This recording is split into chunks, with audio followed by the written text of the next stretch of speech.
लेकिन मैं जो देख करके आया हूं 19 दिन पीजीआई में, मैं वो सच्चाई आपको बताना चाहता हूं, सदन के माध्यम से उत्तर प्रदेश को बताना चाहता हूं और सदन के माध्यम से अपने सभी माननीयों को भी बताना चाहता हूं कि कोई गलत फहमी में न रहे। हम तो ये कहेंगे, भगवान से प्रार्थना करेंगे कि किसी को कोरोना ना हो। हमारे ही बगल में, अब हम लोगों के बीच नहीं है, स्वर्गीय चेतन सिंह चौहान जी, मैं 13 नंबर बेड पर था और वो 14 नंबर बेड पर थे। अगर नेता सदन सुनेंगे तो आप भी आश्चर्य रह जाएंगे। मैं 11 जुलाई को दोपहर में एडमिट हुआ और माननीय मंत्री जी 11 जुलाई की शाम को 5 बजे एडमिट हुए। और अब मैं जो कहने जा रहा हूं वो दुर्भाग्य है हमारा भी, माननीयों का भी, और जो लोग अस्पताल में भर्ती हो रहे हैं उनका भी। 8 लोगों का वार्ड, माननीय जी, 8 लोगों का वार्ड, जहां 8 कोरोना संक्रमित लोग होते हैं, डॉक्टरों की, नर्सों की और वहां की टीम आती है तो गेट से ही पूछते हैं कि चेतन कौन है। तो माननीय मंत्री जी क्योंकि बहुत सरल थे, उन्होंने हाथ खड़ा किया, टीम आती है, उन्होंने कहा चेतन आपको कब हुआ कोरोना? तो उन्होंने अपनी बात बताई। तो फिर एक दूसरा स्टाफ बोलता है चेतन क्या करते हो तुम? वो कुर्ता पैजामा में थे, मैं तो पैंट शर्ट में था। खैर, तो माननीय मंत्री जी ने कहा कि मैं कैबिनेट मंत्री हूं। तो एक स्टाफ ने कहा कि कहां के? तो उन्होंने कहा उत्तर प्रदेश सरकार। तो मैं सोच रहा था कि ये लोग कैसे इस बदतमीजी से बात कर सकते हैं, लेकिन मुझे यह भरोसा हुआ कि जब माननीय मंत्री जी ने कह दिया कि मैं उत्तर प्रदेश सरकार का कैबिनेट मंत्री हूं, तब शायद वो चेतन जी कहेंगे या थोड़ा आदर करेंगे। लेकिन ये सुनने के बाद भी जब पीजीआई के स्टाफ ने कहा कि चेतन तुम्हारे घर में और कौन कौन संक्रमित है, तो मुझे गुस्सा भी आया, दुख भी हुआ और सरकार पे भी गुस्सा आया। मतलब सरकार का इतना भी दबाव नहीं है भाई। कैबिनेट मंत्री के बाद कौन होता है?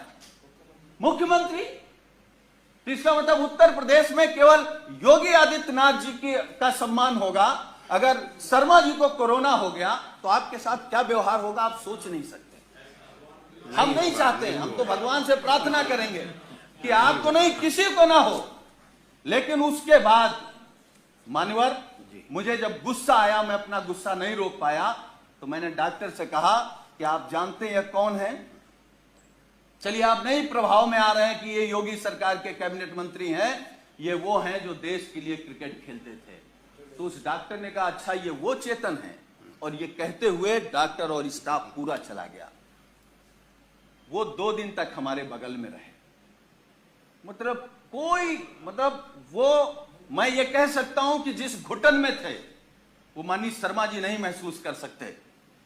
और मुझे जो शब्द नहीं कहना चाहिए, वो कोरोना से हमको आपको छोड़ के नहीं गए, सरकार की अव्यवस्था से हमको आपको छोड़ करके गए। मतलब इतना गंभीर मामला। और मान्यवर, मैं दूसरी बात बता रहा हूं, मैं 19 समाप्त कर नहीं, मैं समाप्त कर दूंगा। अब हमारा केवल दर्द सुन लीजिए। मैं 19 दिन तक एडमिट था। 11वें दिन हमारी फिर टेस्ट हुआ, मैं फिर पॉजिटिव आ गया। फिर 4 दिन बाद टेस्ट हुआ, फिर पॉजिटिव आ गया। हमारे माननीय राष्ट्रीय अध्यक्ष, हमारे नेता माननीय अखिलेश यादव जी ने फोन से हमसे कहा कि सरकार का शासनादेश हो गया है कि तुम घर पर रह करके ठीक हो सकते हो, इस सरकार की व्यवस्था पर भरोसा मत करो और जांच करा करके आप लिख करके देख आओ कि हमको इलाज नहीं कराना, हम होम क्वारंटीन रहना चाहते हैं। अब मैं वो बात बताने जा रहा हूं मान्यवर आपको। मैंने राष्ट्रीय अध्यक्ष जी से अनुरोध किया कि एक जांच और करा लेते हैं, हो सकता है कि हम निगेटिव आ जाए। हमारी एक जांच हुई जिसमें मैं पॉजिटिव आया। नर्स ने कहा कि आप पॉजिटिव हैं, डॉक्टर की टीम आई, उन्होंने कहा कि आप पॉजिटिव हैं या नहीं हैं, हमको दूसरा टेस्ट करना पड़ेगा। हमारा सुबह दूसरा टेस्ट हुआ। जब दूसरा टेस्ट हुआ, जब शाम को मैंने कहा कि हमारी रिपोर्ट क्या आई, तो उन्होंने कहा कि आपका रेपर बदल गया था, इसलिए शाम को तीसरा टेस्ट होगा। जब तीसरा टेस्ट हुआ तो सुबह हमने पूछा कि हमारी रिपोर्ट क्या है, तो डॉक्टरों ने कहा कि आपका सैंपल बदल गया है, इसलिए आपका चौथा टेस्ट होगा। हमारा चौथा टेस्ट हुआ। चौथे टेस्ट में मानवर जानते क्या हुआ? जब हमने रिपोर्ट पूछा तो उन्होंने कहा कि आपका फार्म तो वहां चला गया था लेकिन सैंपल नहीं गया है। तो हमने कहा पांचवा कर लो। हमारा पांचवा टेस्ट हुआ।